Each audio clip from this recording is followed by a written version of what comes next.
असं आहे की आम्ही आमच्या जाहीरनाम्यामध्ये शेतकऱ्यांच्या कर्जमाफीच्या संदर्भातली घोषणा केली होती।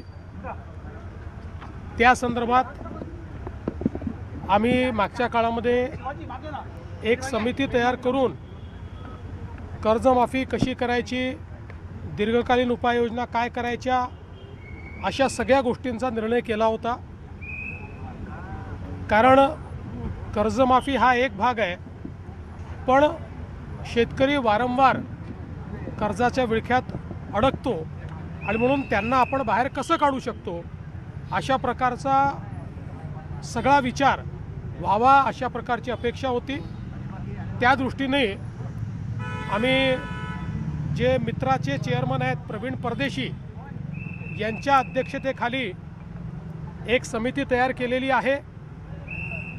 ही समिती कशा पद्धतीने ती करता येईल, त्याचे निकष काय असतील, भविष्यात शेतकऱ्यांना आपल्याला कर्जाच्या विळख्यातनं बाहेर कसं ठेवता येईल किंवा थकीत कर्जात तो जाणार नाही याकरता काय उपाययोजना करता येतील, या सगळ्या बाबींवर निर्णय करेल।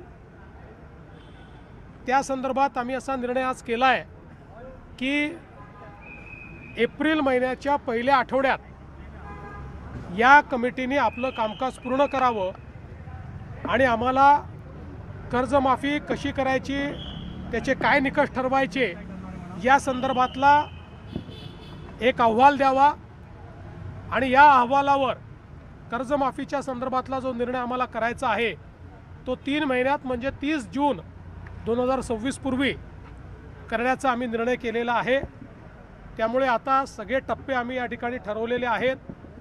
सगळ्या नेत्यांशी आमची चर्चा झाली, अतिशय सकारात्मक चर्चा झाली। त्या चर्चेमध्ये त्यांनी देखील याला मान्यता दिलेली आहे।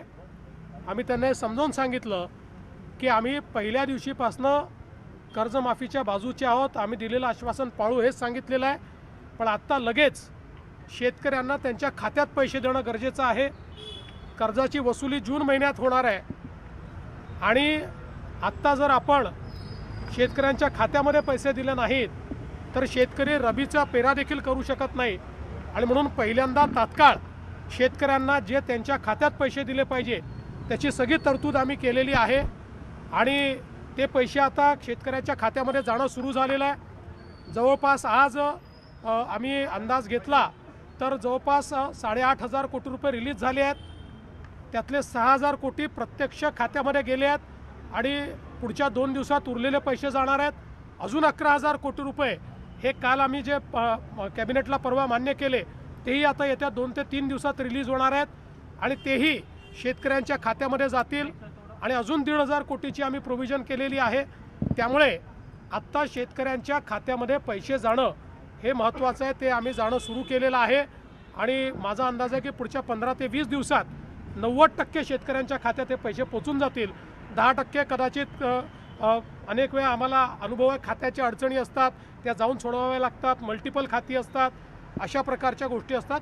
त्यामुळे तेही आम्ही त्यांचंही जे बाकी 10% आहेत त्यांचंही आम्ही त्या ठिकाणी पूर्ण करू आणि फॉर्च्युनेटली याला कुठली आचारसंहिता नसते, त्यामुळे आचारसंहिता लागली तरी ही मदत त्यांच्या खात्यामध्ये जाऊ शकते।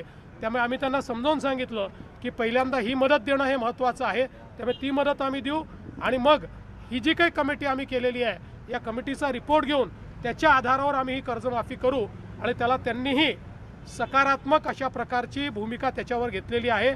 त्यामुळे आता या संदर्भातले टप्पे आम्ही ठरवलेले आहेत। कृषी उत्पादकांना योग्य हमीभाव मिळावा अशी मागणी केली।